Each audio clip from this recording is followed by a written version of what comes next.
mas vai ser assim. E às vezes eu controlo. Não controlo. Como é que eu vou controlá-lo? Aqui, eventualmente, aqui, parece ser a única possibilidade. Pode ficar assim, a imagem está suficientemente grande. Estou com receio que se eu puser em tela não consigo avançar. Tento pô-lo em tela grande e precisava, porque alguns têm texto muito tipo 24, é muito pequenino. A fonte. Vamos ver o que acontece. Mas não acontece nada, isso é bom. Aconteceu. E agora? Agora não controlo mesmo, eu controlo. Controlo. Ok. O meu filho mais velho é engenheiro. E cada vez que eu lhe peço ajuda com o computador, diz assim: uma pessoa inteligente, como é que pode ser?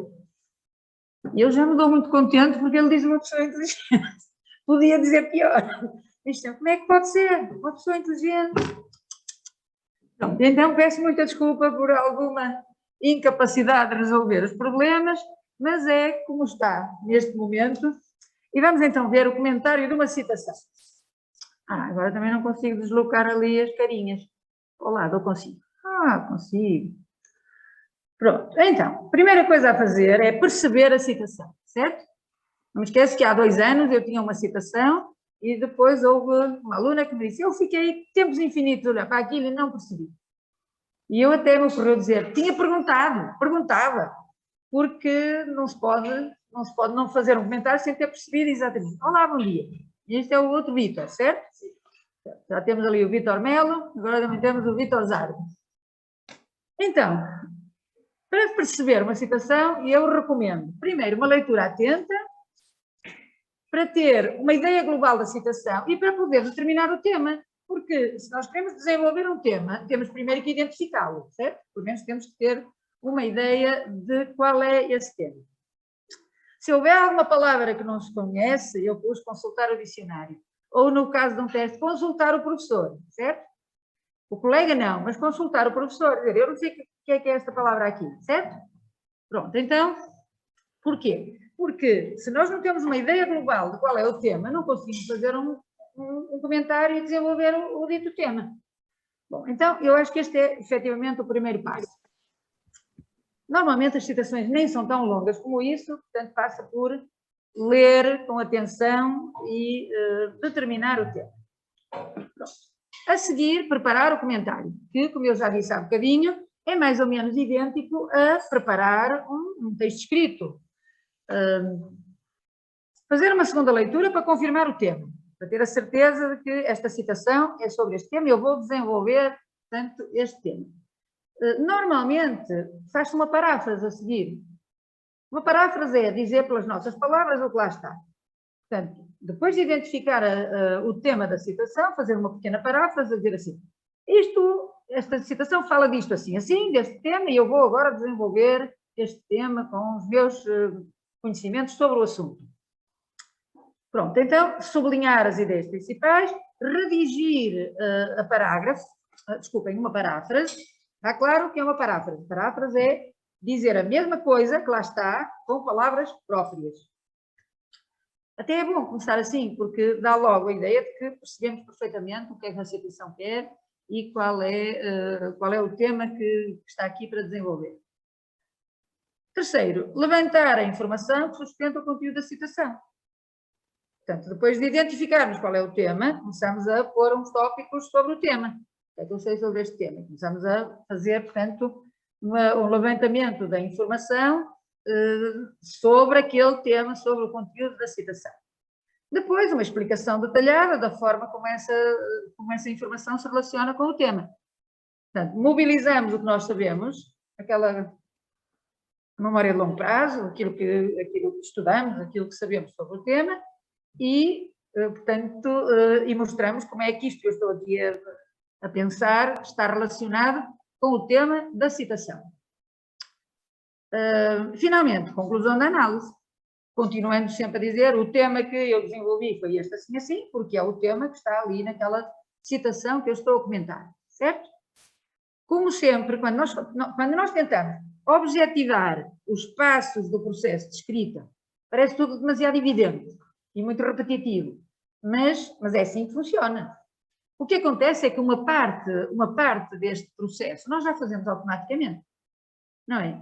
As pessoas muito escolarizadas começam automaticamente a saber fazer isto, mobilizar a informação, pôr uns tópicos, depois mostrar a relação daqueles tópicos que selecionei com o tema e no fim concluir. Quer dizer, por isso, é isto que eu sei sobre este tema e este é o tema que está aqui a pedir desenvolvimento, a pedir comentário.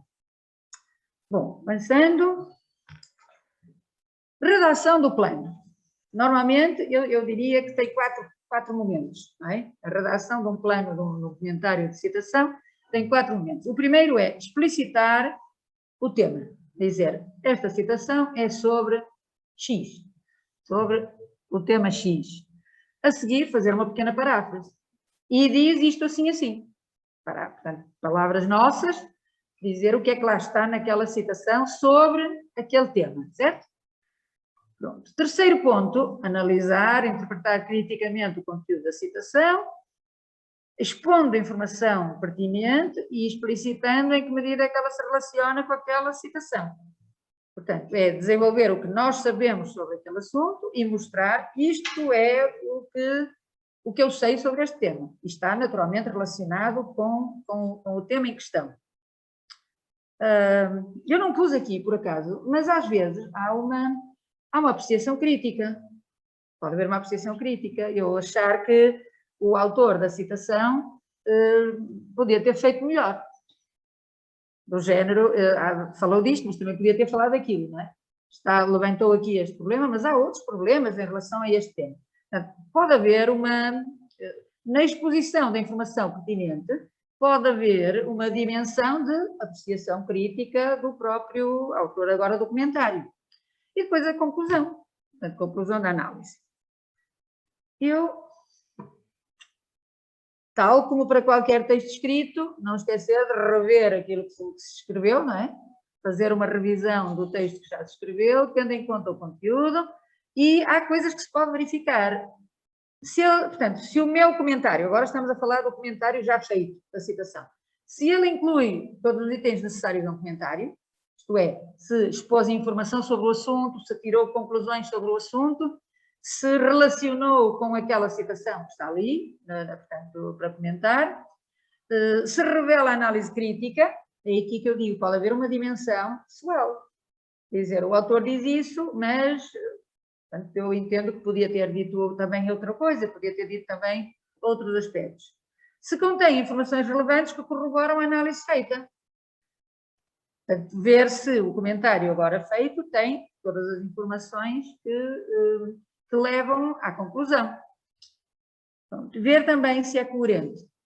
Se não estou a afirmar uma coisa no início do meu comentário e outra pelo meio ou outra no fim. A coerência aqui, portanto, é uma questão de identidade de informação. Eu não posso afirmar qualquer coisa, como em qualquer texto, eu não posso afirmar uma coisa e o seu contrário. Não é? É uma daquelas máximas da coerência do texto. Tem que ser, como é que é? O princípio da relevância, tem que ser pertinente e relevante o que eu estou a dizer, não pode ser vazio. Além disso, tem que ser sempre no mesmo sentido. Não posso afirmar uma coisa e o seu contrário. Não pode ser contraditório. Não é? Tem que ser relevante, não pode ser contraditório. E dá uma norma ainda mais, às vezes, difícil de controlar, quando sabemos muito sobre o assunto, que é não ser prolixo, não pôr a mais. Não pôr informação demais. Isto é muito difícil. Quando sabemos muito sobre um assunto, é difícil de controlar. Pronto, então este da coerência são as máximas, as normas da coerência do texto que nós vimos já lá para trás. Quando estamos a ver a coesão e a coerência, lembram-se disso? Tem que ter informação pertinente, tem que não ser contraditório, não pode afirmar uma coisa e depois afirmar o seu contrário, e tem que não ser excesso de informação. Certo? Pronto, então, como digo, estes são princípios gerais do texto escrito e daquilo que nós revemos no nosso texto escrito. E esta é uma tentativa de exemplificar um comentário de citação. É uma citação do Ivo Castro. Aqui, Ivo Castro Ivo Castro era o professor catedrático da Universidade de Lisboa, portanto, da Faculdade de Letras da Universidade de Lisboa, e, portanto, o texto de onde é retirada a citação chama-se Diversidade Linguística, e está numa obra coordenada por Maria Helena Mira Mateus. Mira Mateus é, portanto, a autora principal da gramática que eu tenho citado mais vezes. Portanto, há outras, mas eu normalmente cito a gramática de Maria Helena Mira Mateus. Pronto, e isto foi feito, numa obra chamada Mais Línguas, Mais Europa. Foi um dia nacional das línguas da Europa, assim uma coisa qualquer, e saiu um volume, portanto, sobre isso. Então, o que é que temos aqui nesta citação? Uma das mais velhas ilusões do homem é a de que uma língua deve ser exatamente igual para todos os que a falam. Isto é que nós temos que comentar. Certo? É uma ilusão de que os falantes de uma comunidade falam todos exatamente a mesma língua. É exatamente o contrário, não falam. Os falantes de uma comunidade não falam a mesma língua. Falam muitas variedades dessa língua, não é? Assim, à primeira vista, o tema parece... Qual é que é o tema? Qual é que acha? Qual seria o tema desta citação? Imaginem que isto estava no terceiro grupo do vosso teste, comenta a seguinte afirmação. Qual é o tema que podemos desenvolver a partir daqui? Alguém tem uma sugestão? Patrícia, tem uma sugestão? Não é a variedade. A variedade é um tipo de... A variação. Pronto, aí está. Patrícia iria fazer um desenvolvimento de um tema a partir desta citação e seria o tema da variação. Então vamos ver, eu tenho aqui uma exemplificação. Atenção, é uma exemplificação possível. Isso é completamente diferente, porque o comentário da citação, o tema, se calhar, descobrir o tema é mais ou menos geral, mas depois o modo como se comenta é pessoal, é perfeitamente diferente. É muito interessante ver os comentários, porque eles são muito diferentes.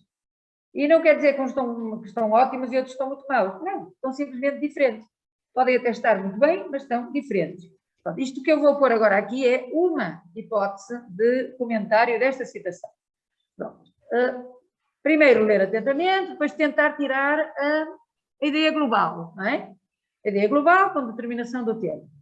E, se calhar, pegando por uma língua deve ser exatamente igual, e íamos pensar, pronto, isto fala de língua, fala da linguística, o dever, se calhar, já fala de norma, não é?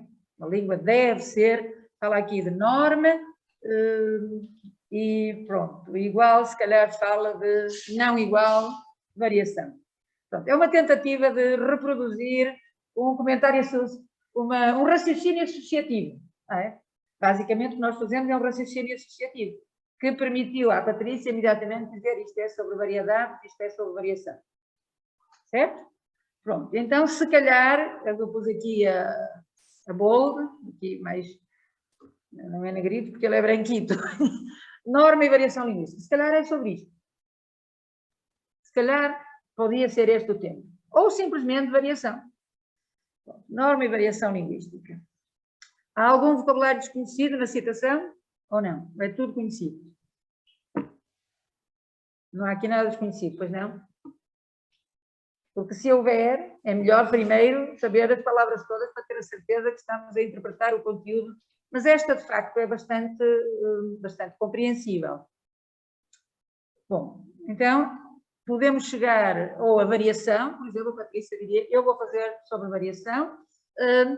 Eu pus aqui norma, porque há ali o verbo dever, deve ser assim ou deve ser de outra maneira. Isto é uma ideia de norma, é uma ideia de normatividade, que aliás os falantes têm. Os falantes têm um raciocínio imediato de normativo sobre a sua língua. Certo? Espontaneamente, os falantes dizem o que é correto, o que é incorreto, o que está bem e o que está mal na língua. Os juízos normativos são imediatos. E já agora, por exemplo, quando nós estamos a ensinar uma língua ou a analisar uma língua, às vezes é preciso fazer raciocínios do tipo normativo. Não é assim que se deve dizer nesta situação, é assim que se deve dizer nesta situação. Isso é normativo. Embora, do ponto de vista científico, se deva simplesmente descrever o uso. Não é? O ponto de vista científico, geralmente, não é normativo. É descritivo, é explicativo, mas não é normativo. Por exemplo, vamos imaginar uma disciplina como a linguística.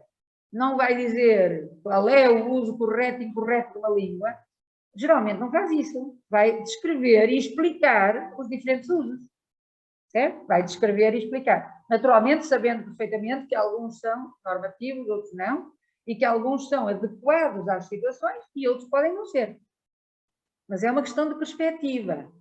A perspectiva dos falantes é normativa, normalmente, fazem juízos de valor. A perspectiva de descrição científica já não é assim. Olha, imaginem um texto literário, para dar um outro tipo de exemplo. Imaginem que é um texto literário que estamos a falar. Um leitor comum vai dizer, é muito bonito ou é muito feio. Um analista de literatura não vai fazer isso, vai fazer muito mais, né? Vai descrever os mecanismos que estão ali naquele texto, vai descrever e explicar o modo como se tiram os efeitos. Portanto, também é diferente. E mesmo noutro domínio qualquer, eu tenho um texto, imaginem, um relatório de uma reunião, uma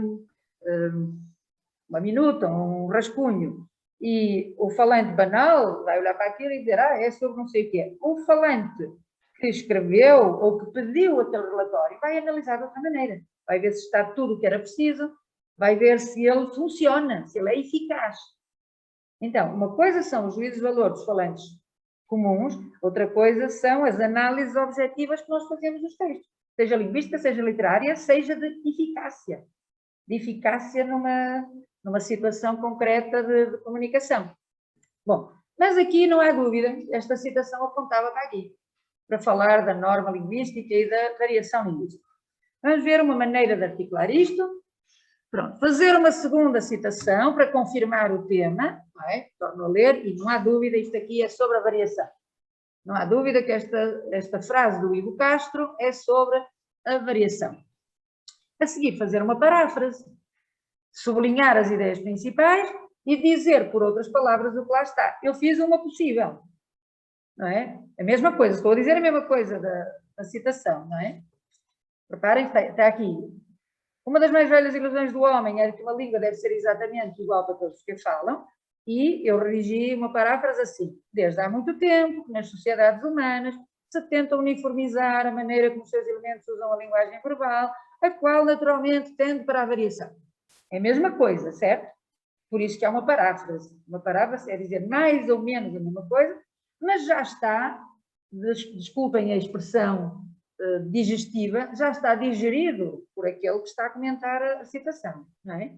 Já está, ele já se apropriou do conteúdo e já está a fazer o quê? O seu próprio texto. Já está agora a fazer o seu próprio texto, já está a soltar-se, digamos assim, daquela citação inicial e a fazer o seu próprio texto de entrada. Concordam que está mais ou menos o resumo da citação? Está sensivelmente a mesma coisa, e uma paráfrase é isso mesmo, não é?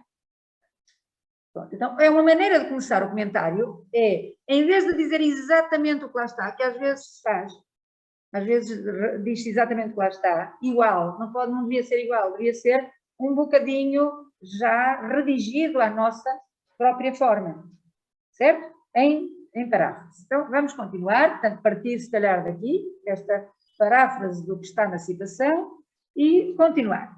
Pronto, levantamento de informações. Agora, há muita informação.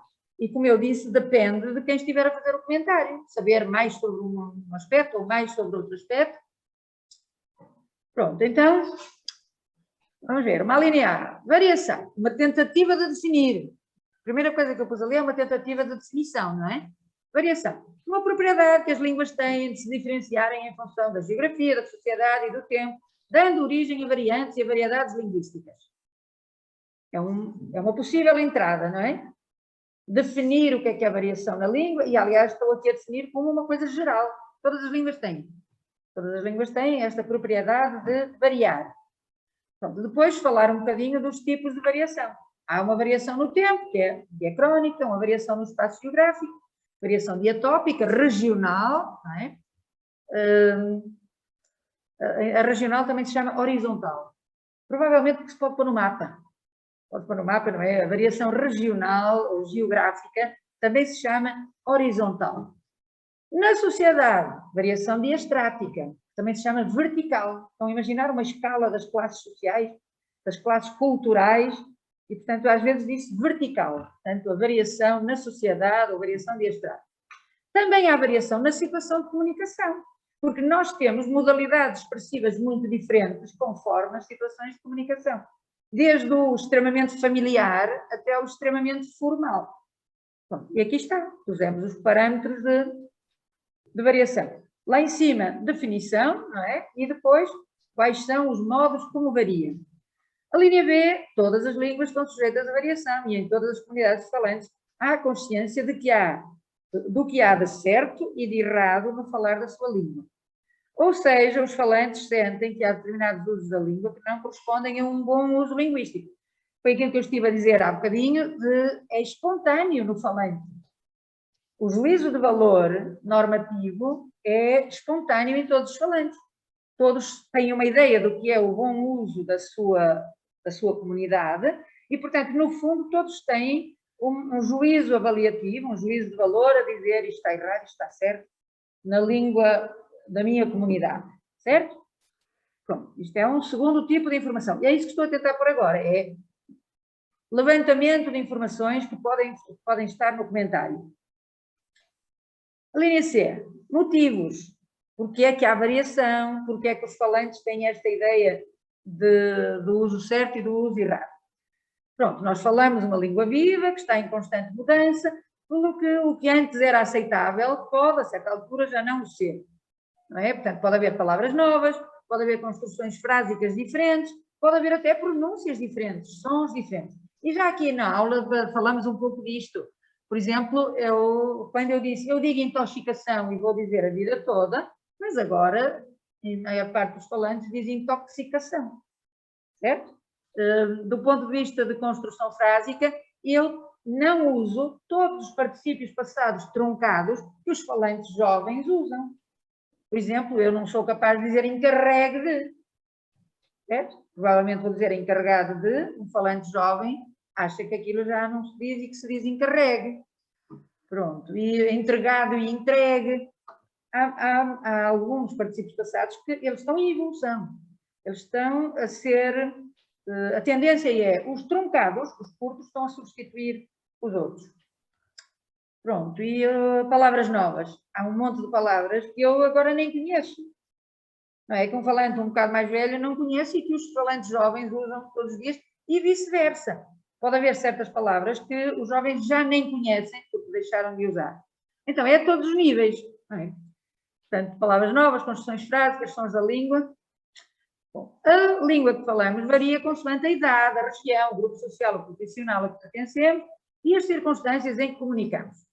Portanto, há, sempre variação. Um falante tem de adequar o seu uso da língua a cada circunstância e sabe que nem todas as variedades de uma mesma língua têm o mesmo estatuto social, nem o mesmo prestígio.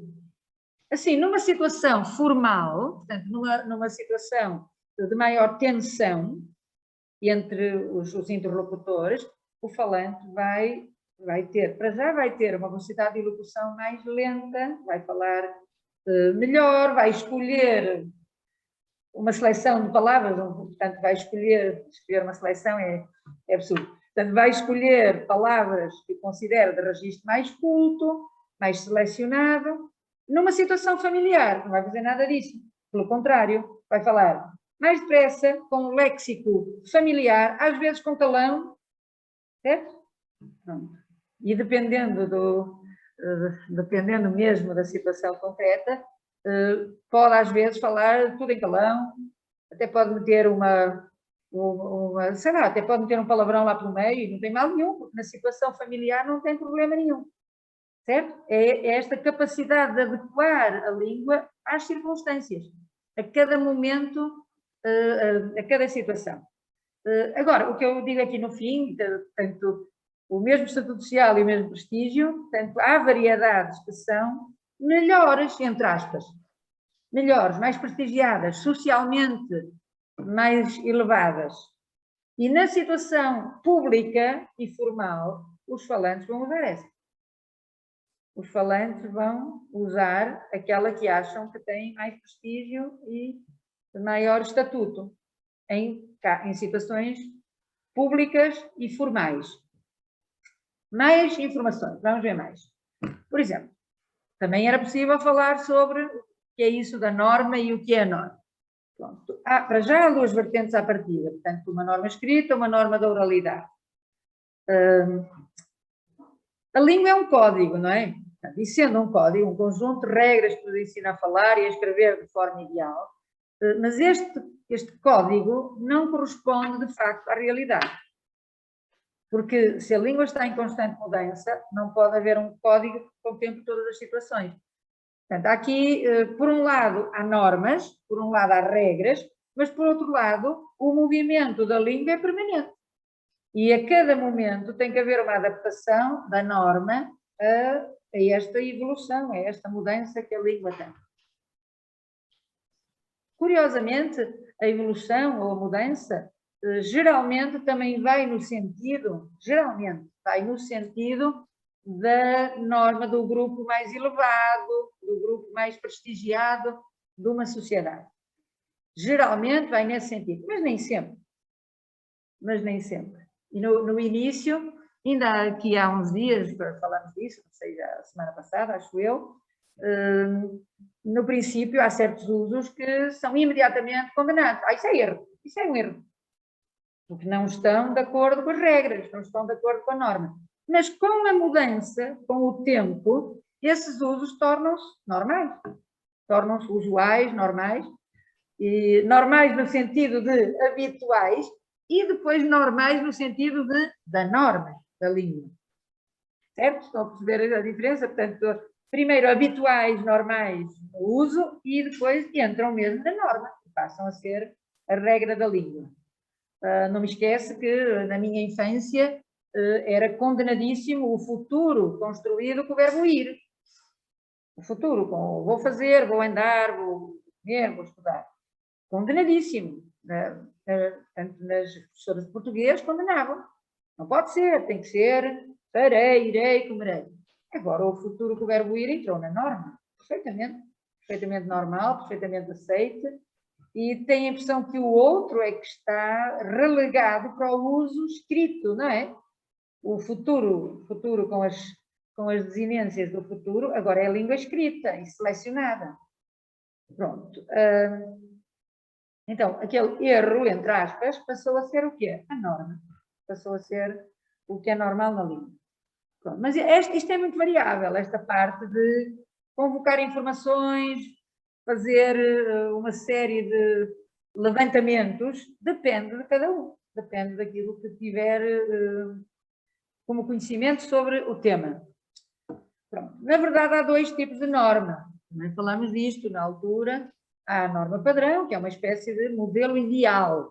É o objetivo para o qual tendem os membros de uma sociedade, mas que nem sempre é atingido. Eu, se estiver numa situação pública e formal, sei lá, fazer uma comunicação, até a dar uma aula, isto depende, porque com o tempo a aula torna-se um espaço muito mais familiar. Se calhar nas primeiras aulas há uma forte restrição do uso e depois vai melhorando o conhecimento e aí já não há tanta força da tentativa de falar sempre norma padrão. Pronto, então, em princípio, quando estou numa situação pública e formal, como qualquer falante, eu tento falar norma padrão, a norma mais prestigiada do português na comunidade, neste caso do português europeu, não é? Pronto. E sei lá, se calhar a norma padrão do português até tem uma base geográfica, é aquela que se fala mais ou menos na região centro-litoral entre Coimbra e Lisboa, não é? Mais ou menos, por aí. A base geográfica da norma padrão do português é a da classe média alta, culta, na região entre Coimbra e Lisboa, portanto, na região centro-litoral. Se eu perguntar ali ao Vítor qual é a norma padrão no Brasil, ele se calhar vai me dizer que é do Sudeste, não é? Em princípio é do Sudeste, com alguma hesitação entre a norma de São Paulo, cada vez mais forte, e a norma do Rio, que já foi mais forte e que ainda é sustentada pela mídia, ainda é sustentada pelo domínio dos meios de comunicação. Mas é ali naquela zona. E, em princípio, curiosamente, no Brasil, há uma tentativa, tem havido uma tentativa de utilizar uma norma mais neutra, que foi chamada, em alguns autores, a norma de Brasília. Uma tentativa, a norma do Planalto, também chamam assim, a norma do Planalto, a norma de Brasília. Uma tentativa de ter uma norma com menos marcas regionais. Mas não é fácil. Não é muito fácil, porquê? Porque a norma tem que ver com critérios de poder cultural, de poder económico. E, de facto, a zona, no Brasil, a zona do Sudeste, tem o poder cultural e económico, e é por isso que, em princípio, a norma padrão se localiza por ali. Bom, norma culta não é bem a mesma coisa que norma padrão. Portanto, em princípio, é o comportamento linguístico dos membros da comunidade que tem formação escolar e maior prestígio social. Claro que elas estão ligadas, porque a norma padrão acaba por ser a norma culta de uma região. A norma culta da região em volta dos centros de poder económico e cultural, certo?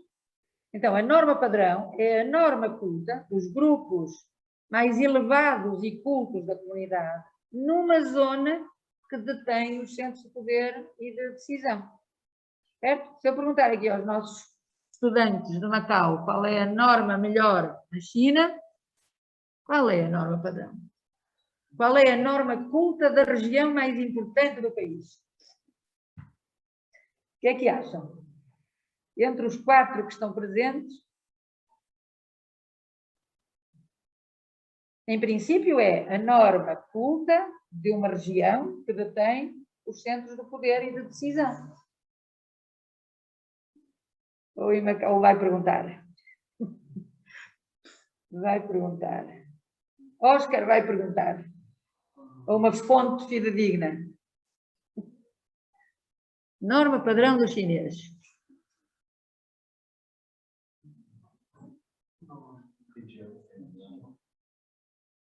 Jeffrey acha que é de uma região? Da região central. É de Pequim ou não? Não é. Esquecer. Não é a norma de Beijing. Qual é a norma?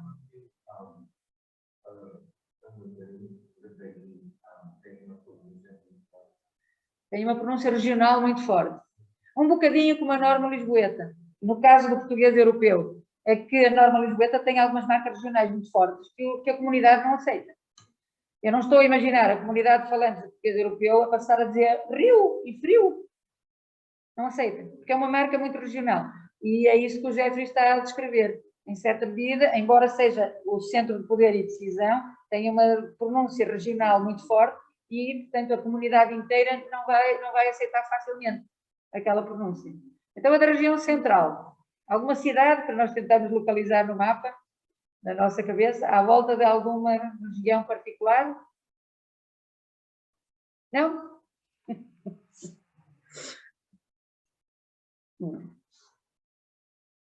Cantonês também não é a variedade mais prestigiada, pois não. A variedade do cantonês não é a mais prestigiada. Era mais usada, em toda a região sul era mais usada, de longe. Mas agora tem uma espécie de convivência com o mandarim. Tem que conviver com o mandarim e é conforme as situações. Em situações, por exemplo, formais e na vida académica, se calhar é melhor usar o mandarim. Portanto, tem uma coexistência. E dentro do mandarim, então, o Jeffrey aponta a região central da China como a norma padrão, a zona melhor.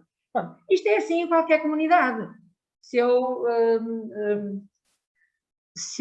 Claro que depois ainda há uma outra coisa, que não vale a pena falar aqui, não tem tanto interesse, mas é um conceito sociolinguístico, há contrapoder.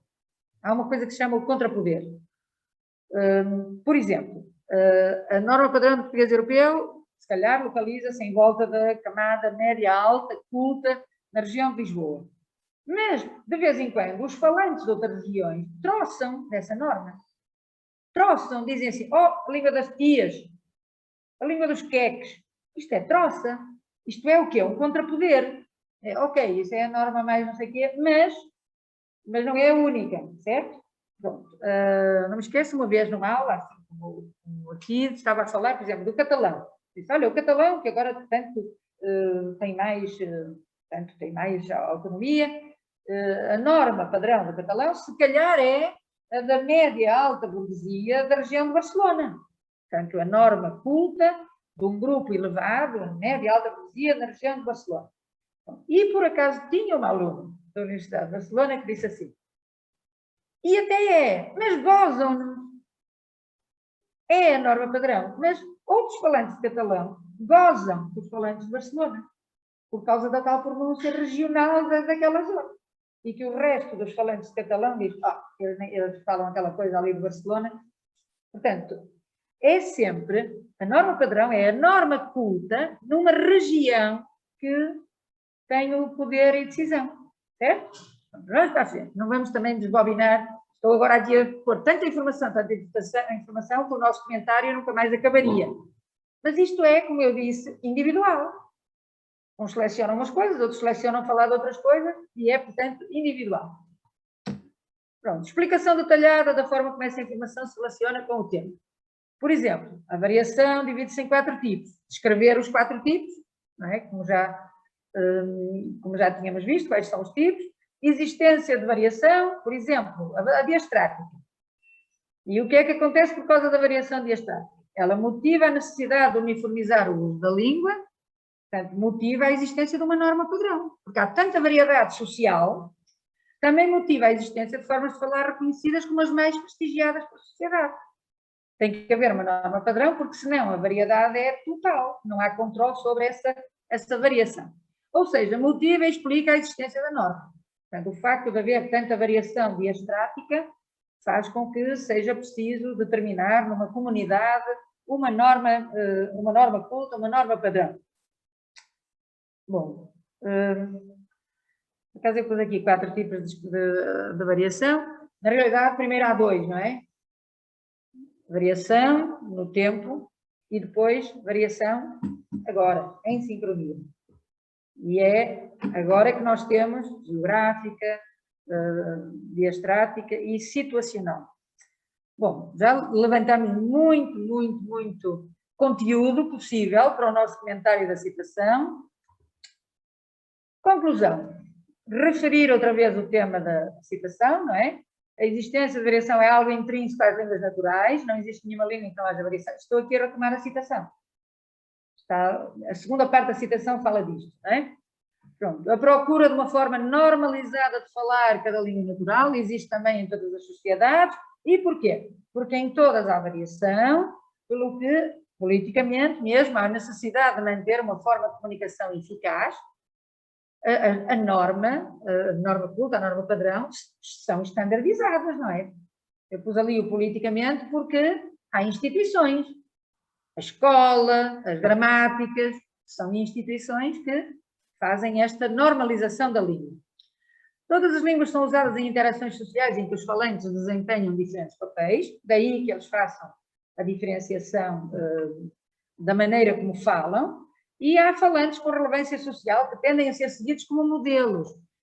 De facto, a evolução, a imitação, vai no sentido de falar como falam os falantes cultos da região da norma padrão. Eu posso-lhes garantir que até há 10 anos, aqui nesta região, ninguém lhe passava pela cabeça dizer intoxicação. E agora diz.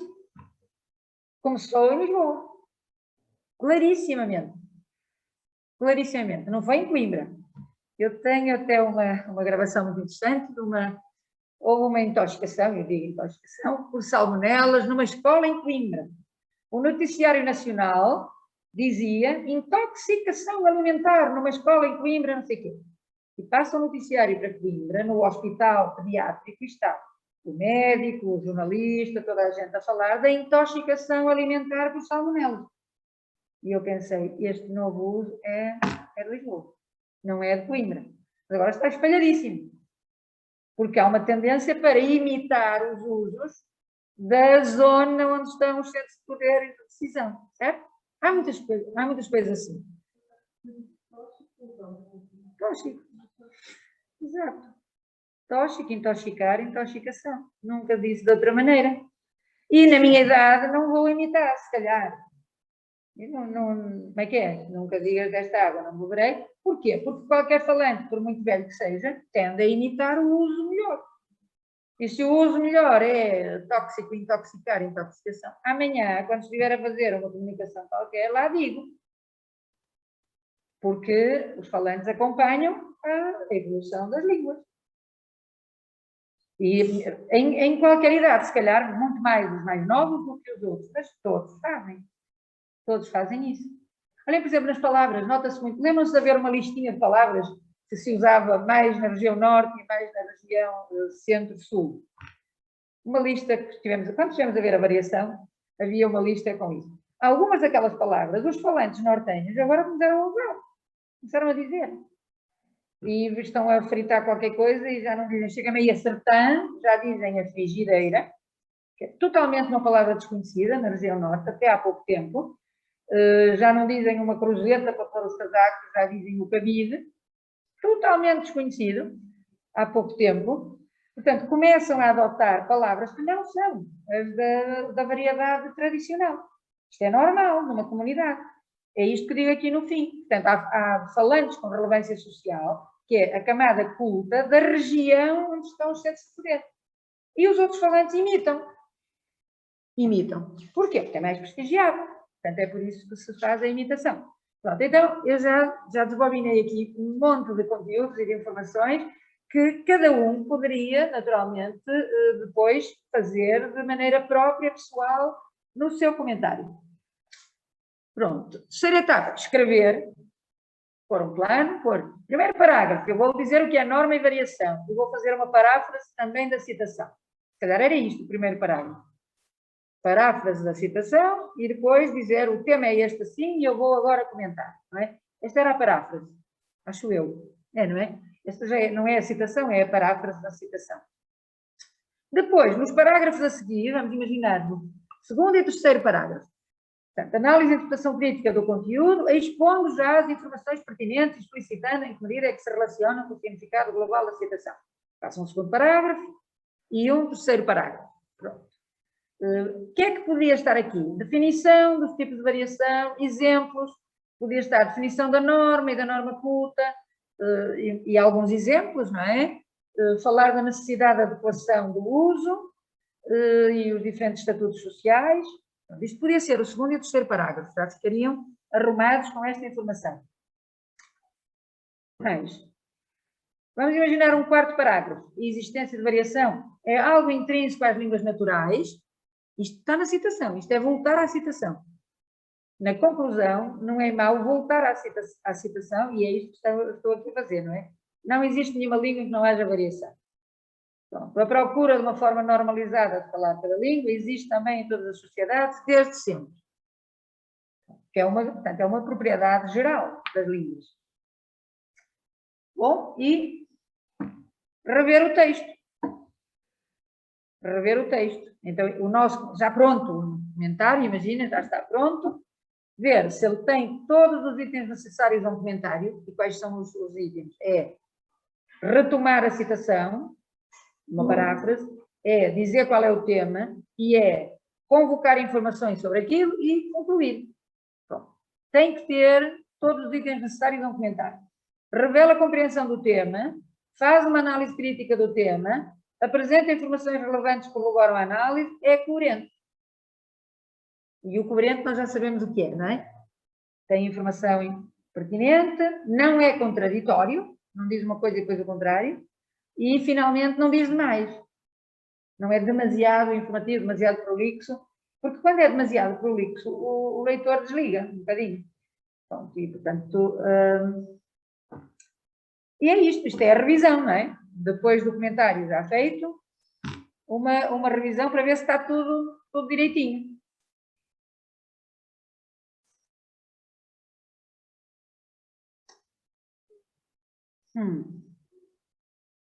Por acaso eu não pus aqui, não foi esta, não escolhi comentar esta citação. Portanto, eu às vezes ponho no texto uma citação que é sobre o processo comunicativo. O processo comunicativo no seu todo, globalmente. Pronto. E a citação, por acaso, diz qualquer coisa como aquela frase que já muitas vezes aqui referimos na aula, nós comunicamos sempre mais do que aquilo que dizemos. Certo? Aquela história da diferença entre o significado do que dizemos e depois o sentido do que comunicamos, que é sempre maior, geralmente é maior. Bom, e lembro, por exemplo, de ver comentários a essa citação que lindamente dizem isto é sobre a comunicação, eu vou falar agora sobre o processo comunicativo, problema nenhum, mas depois, quando dizem comunicamos mais do que dizemos, reparem, estou aqui no ponto análise crítica do tema, não é? Compreensão e análise crítica do tema. Quando chega a esse ponto do comentário, o comentário da frase que é comunicamos mais do que aquilo que dizemos nas palavras. Falam de quê? Da comunicação, portanto, da informação secundária. Os gestos, os olhares, a intuação, o ritmo, etc. Falam disso. De facto, nós, na comunicação oral, além daquilo que nós dizemos, há todo um conjunto de informações que nós estamos a transmitir com o nosso próprio corpo, com a nossa própria cara, não é? E com a nossa voz. E falam disso. Mas a citação não é só para falar disso. É para falar muito mais do que isso. É que, às vezes, a comunicação diz uma coisa e significa outra. O sentido daquilo que dizemos é diferente daquilo que significamos, daquilo que as palavras dizem. E é aí que entra o quê? É aí que entra a capacidade do receptor, do alocutário, de interpretar. Estão lembrados disso? Então, essa citação era para falar, ou seria para falar, do modelo inferencial e interpretativo da comunicação, de como o papel do alocutário é tão importante, etc, etc, de como estamos a dizer uma coisa e estamos a significar outra. Quem fez o comentário dizendo só os olhos, a voz, a cara e não sei o quê, ficou a meio. Eu nem diria que ficou a meio, ficou na rama. Ficou na rama do comentário da citação, certo? E depois, muitas vezes, assim, mas eu disse, além do que dizemos, temos o gesto, isso não é nada. É só uma coisinha. O essencial era falar do modelo interpretativo e inferencial da comunicação, que implica que o receptor, o alocutário, sabe muito bem interpretar as meias palavras e perceber a intenção comunicativa. Estão a ver como o que se diz na compreensão do tema e na análise crítica do tema pode ser muito mais amplo do que aquilo que se faz. Por isso que é importante, eu estive aqui um tempão com, convocar conhecimento. O que é que eu posso dizer sobre isto? E vale mais fazer um plano largo. Eu posso dizer tudo e mais alguma coisa sobre este tema. É melhor isso do que ficar numa coisa muito restrita e muito pequena. Outra coisa que não adianta, estou a falar de coisas que eu já vi antes, comentários que eu vi anteriormente. Também não adianta repetir sempre a mesma coisa. Então, os gestos e a voz e a inflação e como é que é?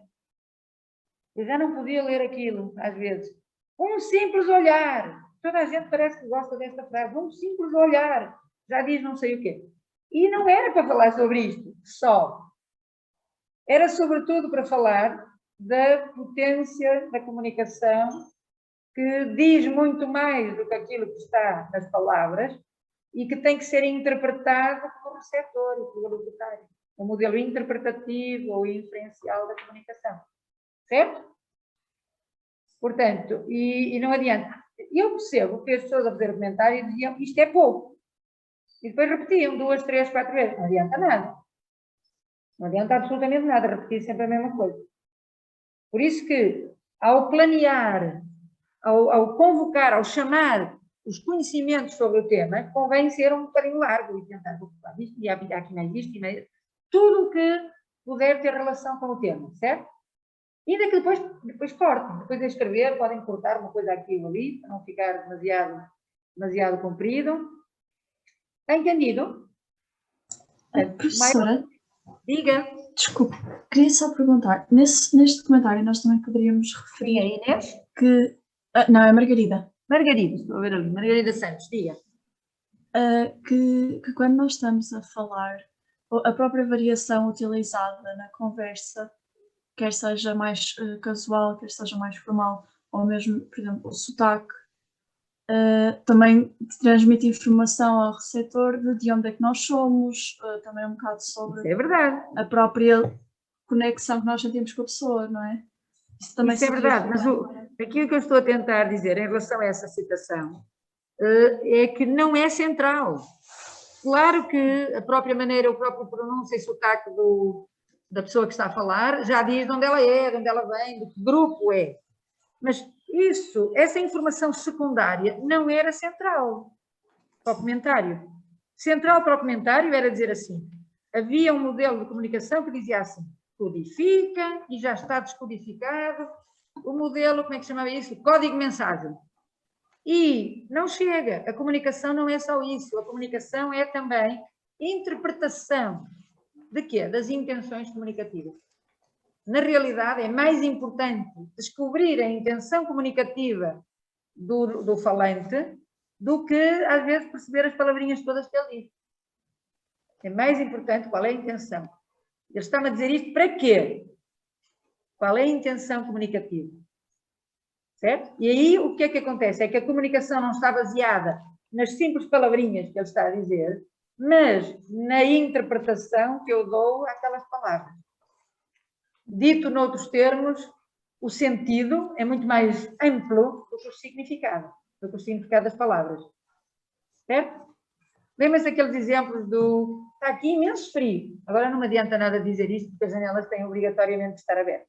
Mas normalmente está aqui imenso frio, é um pedido para alguém fechar uma janela. Não é uma asserção, está aqui muito frio. É muito mais do que isso, certo? É muito mais do que isso, do que uma asserção. É um pedido para alguém fazer uma ação. O caso mais famoso é aquele exemplo de alguém entrou e deixou a porta aberta e a pessoa diz, é de Braga. Certo? O significado da minha frase é, a pessoa vem de uma cidade a 50 km a norte do Porto. A intenção comunicativa não tem nada a ver com isso. A intenção comunicativa é, não se importa, vai lá atrás fechar a porta. Certo? Portanto, muitas vezes é diferente e é mais ampla. Há muitas fórmulas fixas que são mensagens indiretas. Também outros exemplos que a gente diz, tem horas, ninguém, em seu perfeito juízo, cruza os braços e diz tenho. Pois não? Porque o significado de tem horas não é esse. Não é pedir uma resposta, tenho, braços cruzados. É um pedido para a pessoa ver o relógio ou o telemóvel ou qualquer coisa e dizer as horas. Então, mensagem diferente e mais ampla, certo? Bom, aquele outro exemplo muito bom, que também acho que devo ter dado. Numa mesa, está toda a gente a jantar. Pode-me passar o sal? Posso. Não é isto que acontece, pois não. Ninguém cruza os braços e diz posso. A pessoa, se puder, estica-se sobre a mesa, vai buscar o saleiro e traz até ali. Sinal de que percebeu que a comunicação era outra coisa. E isto é mais importante do que um simples olhar, a intuação, certo? Há as coisas essenciais e as outras. E no comentário nós sabemos, às vezes, que saber o que é essencial e o que é que não é. Certo? Pronto, mas não foi essa a citação que eu escolhi para exemplificar. Escolhi a da variação, que aliás também ponho muitas vezes.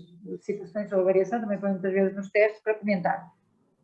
Mas Quarta etapa, rever aquilo que foi feito, ver se está bem estruturado, ver se tem introdução, desenvolvimento e uma conclusão. Se não apresenta transcrições muito longas da citação, também isso acontece às vezes no comentário da citação.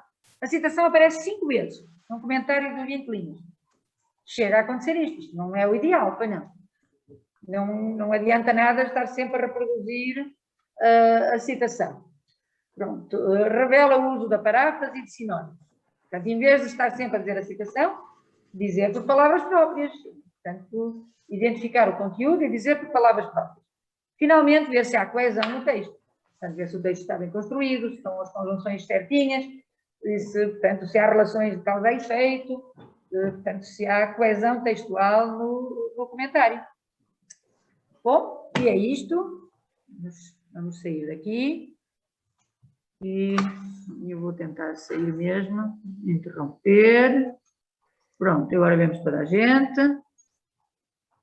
E pronto, e é isso. Não me adianta desligar. Pronto, isto que horas são? Cedo? Não vejo. Que horas diz ali? Tem horas! Tem horas, Vitor. São 9h46, hein? Resposta perfeita de um alocutário receptor que interpretou perfeitamente a intenção da mensagem. Então, são 9h46, ou seja, é bem cedo, mas nós, de facto, vamos acabar às 10, não vamos fazer a OT. E alguma dúvida sobre comentários de citação? No vosso teste, o terceiro grupo é seguramente o comentário de uma citação. Uma citação sobre um dos pontos da matéria que nós andamos a ver, certo? Agora tem que, ao estudar, fazer uma seleção. E é isso que nós temos que falar hoje, não é? Temos hoje também que falar dos temas que podem estar nas perguntas do teste. E então, o que é que nós vimos como temas? E porquê é que eu estou a dizer isto? Porque nós vimos outras coisas, vimos procedimentos de escrita, procedimentos de oralidade, e isso não é provavelmente um tema, não é? Se calhar o primeiro grande tema no nosso programa é a comunicação escrita e a comunicação oral. E a relação entre a comunicação escrita e a comunicação oral e as situações em que elas são produzidas. Certo? Se eu for a uma gramática qualquer, aparece-me uma listinha que diz língua oral, tem frase curta, não sei o quê, tem isto, tem aquilo, tem interjeições, tem interrupções. Está certo. Mas é preferível interpretar essas marcas a partir da situação de comunicação. Porquê é que é assim? Porquê é que tem interrupções e hesitações? Porquê? Porque os dois interlocutores estão em presença. E a capacidade de elaboração e de memória da pessoa que está a falar tem limites. E como tem limites, há interrupções, há hesitações, há elipses, há repetições. Para quê? Para ganhar tempo, não é? Repetições 3 ou 4 vezes para ganhar tempo de pensar o que é que vai dizer a seguir. Então, essas marcas de repetições, mudanças de assunto súbitas, hesitações, frases curtas, têm que ver com a situação de compresença dos interlocutores. Estão ambos presentes no mesmo espaço, no mesmo tempo, nas mesmas coordenadas. Também a escrita tem características próprias por causa do processo de comunicação escrita. O que há na comunicação escrita? Tempo. Há tempo para elaborar. Em princípio. Sei que agora nós vivemos num mundo do indireto, do imediato, e pouco tempo temos. Mas, efetivamente, a língua escrita exige tempo.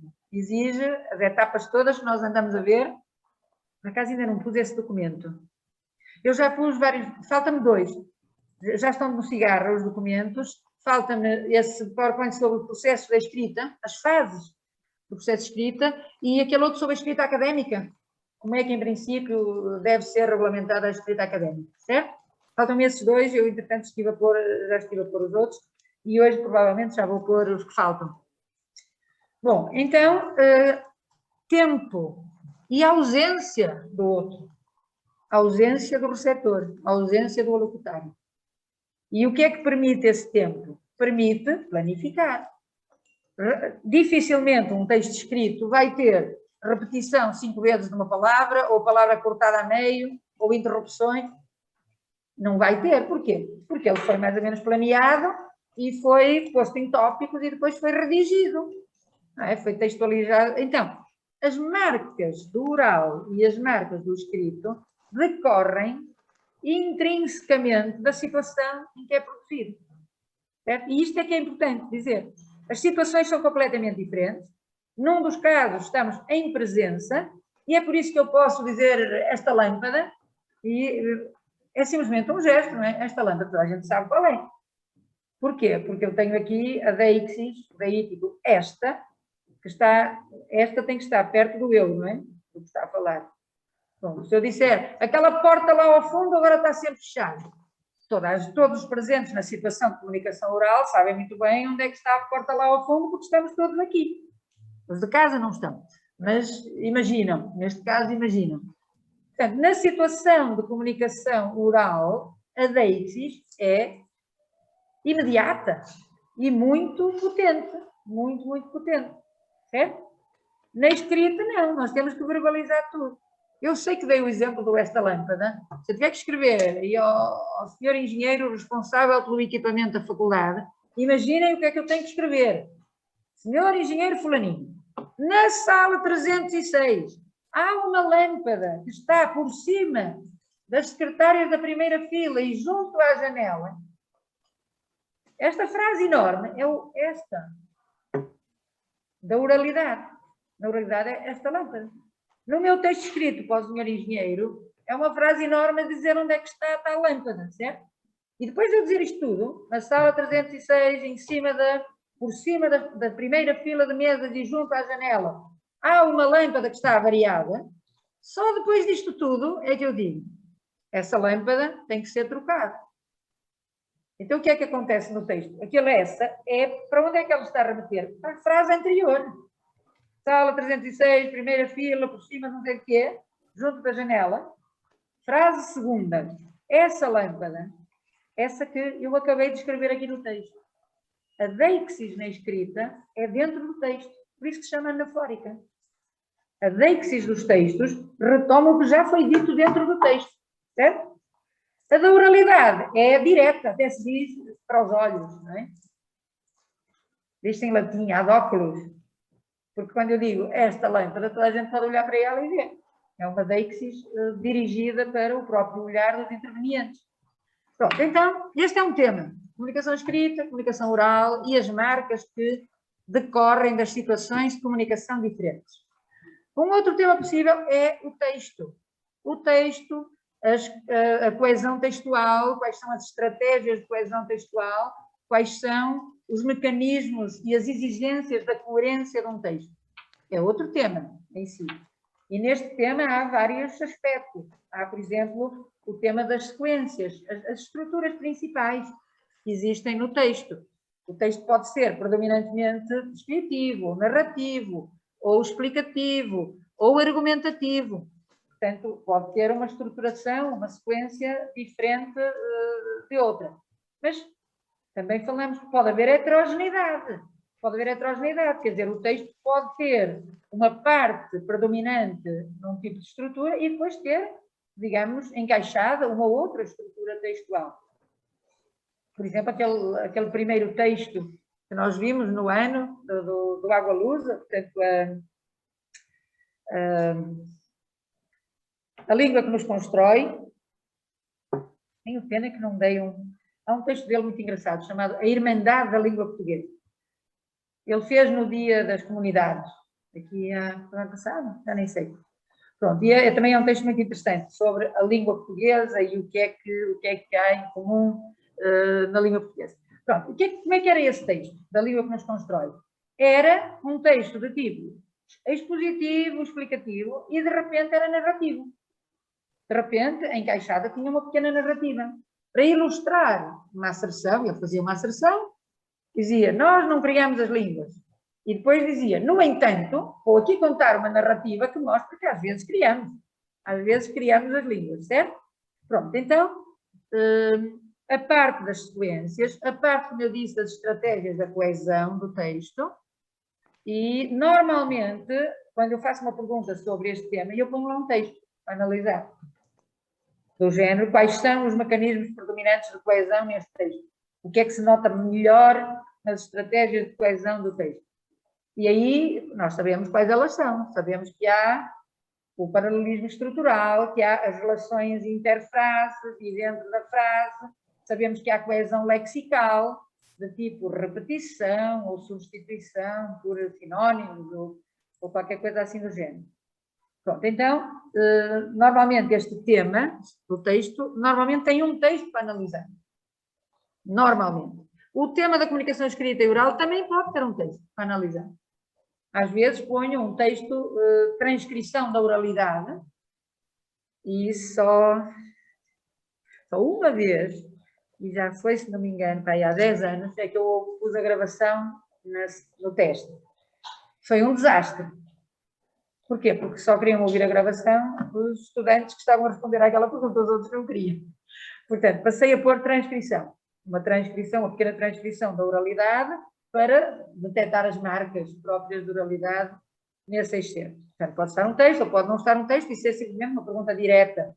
Agora, a análise da coesão e coerência tem que estar um texto. Não é possível pedir para explicar as estruturas sequenciais e a coesão e a coerência sem ter lá um texto para exemplificar, certo?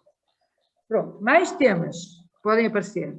Olhem o que nós tivemos hoje a ver aqui naquela citação, a variação. É um tema, nós também vimos esse ponto. Que mais aspectos é que nós vimos?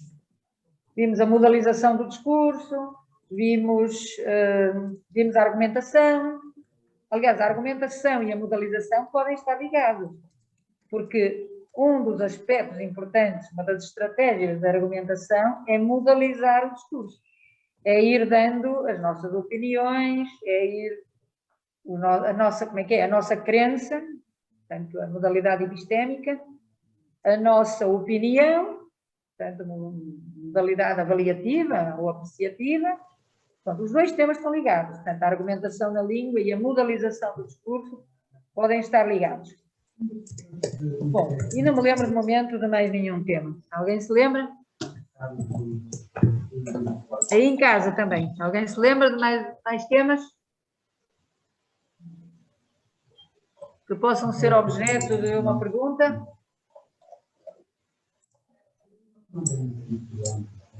É que as outras coisas que nós vimos são para a prática.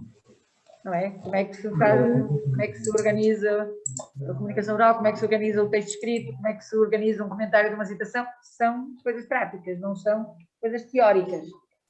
Portanto, eu acho que temas teóricos andam aí por uns 4 e ainda não falei dele, mas já estive há bocado a falar muito dele. A análise da comunicação em termos de emissão, recepção, transmissão de uma mensagem, pode ser estudada, pode ser analisada de acordo com esse esquema mais simples de código-mensagem, ou pode ser analisada de uma forma mais global, na minha opinião, mais apropriada, mais adequada, como um processo que se verifica entre o emissor e o receptor, em que eles partilham conhecimento. E é por isso que conseguem perceber. É por isso que os alocutários, o receptor, consegue perceber as mensagens que não são completamente diretas e completamente explicadas. É porque eles partilham a mesma língua, partilham os mesmos valores, partilham a mesma comunidade linguística, os mesmos valores, as mesmas normas, certo? Até temos um exemplo aqui na aula, estou-me a lembrar agora, de um título do jornal O Público, que funcionaria para falantes de português europeu, mas não fazia sentido para falantes de português brasileiro. Era aquele dos comboios, os comboios de grande velocidade, o TGV, não é? E o título dizia, como é que era? Como é que se diz em português, os comboios? Ai, meu Deus. Pouca terra, pouca terra, pouca terra. Pronto, o título do artigo era Pouca terra, pouco tino. Pouca terra, comboio, pouco tino, falta de juízo. Portanto, criar agora uma estrutura de comboios de grande velocidade num país tão pequeno e mais não sei o que mais, e com não muitos recursos seria um disparate. Era esta a ideia. Era esta a ideia. Como a onomatopeia no Brasil é completamente diferente, é o café com pão, café com pão, café com pão. Aquilo que não fazia qualquer sentido. Para falantes da mesma língua. Portanto, reparem, há aqui qualquer coisa que não é só a mesma língua, é os mesmos preconceitos, as mesmas normas que são repetidas, que são ditas na comunidade, dentro de uma comunidade, certo? Pronto, me faz lembrar um caso que observei aqui há uns anos atrás, uma colega linguista brasileira, estava em Paris, portanto, na fase já de pós-doutoramento, ou pós-doutorado, e a filha dela estava na escola, em Paris. E a professora colocou-a ao lado, portanto, num grupo onde havia crianças portuguesas, descendentes portugueses, luso-descendentes. E a criança chegou a casa e disse, eu estou num grupo, e gostava do grupo, e isso tudo, e a mãe disse, a professora pôs-se nesse grupo, então elas falam português. Resposta da miúda. Eu entendo tudo, eu percebo tudo, mas português elas não falam, não. Neste caso, elas não falavam o português dela. Portanto, o curioso é ela dizer, eu percebi tudo, mas português elas não falam, não. Português falo eu, e é uma coisa diferente. Portanto, ela entendia que o português dela é que era português, e o daquelas meninas que estavam no mesmo grupo, e que a professora tinha escolhido para ficar com ela, naturalmente percebiam, não falavam nada português. Aquilo que elas falavam era assim outra coisa que ela percebia, mas não era português. Obviamente não era português. Pronto, eventualmente esta criança terá percebido que o português é plurinormal e que há várias maneiras de falar a mesma língua. Então, há pressupostos da comunidade, né, independentemente da pronúncia diferente, há pressupostos da comunidade que às vezes são diferentes de uma norma para outra norma. Certo? Alguém disse alguma coisa? Não. Pronto. E já agora junto um outro exemplo que aconteceu comigo própria, em Salvador, na Bahia, quando eu pedi uns bolinhos muito típicos de lá da região, não me lembro como é que se chamavam, acarajé, acho que é acarajé. Pronto, eu pedi, não é dessa zona, Vítor não é dessa zona. Pronto, era uma baiana, daquelas baianas de fotografia, com um bibe branco, touca, e eu achei maravilhoso. Alguém faz favor, tira já uma fotografia, que eu vou comprar o bolinho. Pronto. E lá pedi o bolinho, não sei o quê. Resposta da senhora, virou-se para mim e disse, mulher, fala português para que eu te entenda. E eu disse, aí está. Ela não acha que eu falo português, porque não conseguiu, portanto, provavelmente perceber. Eu tendia a falar muito baixo e para dentro, porque tinha medo justamente de não ser percebida, e o efeito foi esse. Fala português para que eu te entenda. Portanto, às vezes, mesmo dentro de uma língua, neste caso, que é uma língua plurinorma, uma língua com mais do que uma norma, pode acontecer que a comunicação não passa à primeira vez, não passa diretamente. Então, a comunicação é um processo complexo, certo? Complexo, e volto a repetir, é mais aquilo que nós temos na nossa intenção comunicativa do que aquilo que nós dizemos exatamente com as palavras que nós dizemos, certo? Toda a gente sabe que existe isso nas línguas. Uma área em que mandamos indiretas, até se diz assim, olha, mandou-lhe uma indireta, portanto, passamos intenções comunicativas que não são diretas, imediatamente. Bom, então os temas são mais ou menos estes, e em princípio é o primeiro grupo. E eu costumo pôr 3. Costumo pôr 3 para escolherem um tema. Certo? Ponho 3 temas e escolhem um. E desenvolvem aquele tema, respondem àquela pergunta, certo? O terceiro grupo é único, é uma citação para comentar. Como estivemos a ver hoje, um comentário de citação. O segundo grupo tem perguntas diretas, mas se calhar é melhor para a semana. Agora não sei as horas, outra vez. Tem horas, Vitor? 10h05. Eu tenho que me pôr a andar, senão não chego à dita consulta das 10h30. E peço muita desculpa por não fazer a OT, mas sexta-feira é a aula de dúvidas. Vai haver apresentações orais, de 5 estudantes e depois há aula de dúvidas para o teste. Se, entretanto, já tiverem revisto qualquer coisa, já podemos falar sobre isso. Certo? Ok, então vou encerrar aí em casa também. Tchau. Aqui desta minha posição maluca. Não vejo bem as vossas caras. Tchau, professora. Tchau. Obrigada. Até sexta-feira. Diga.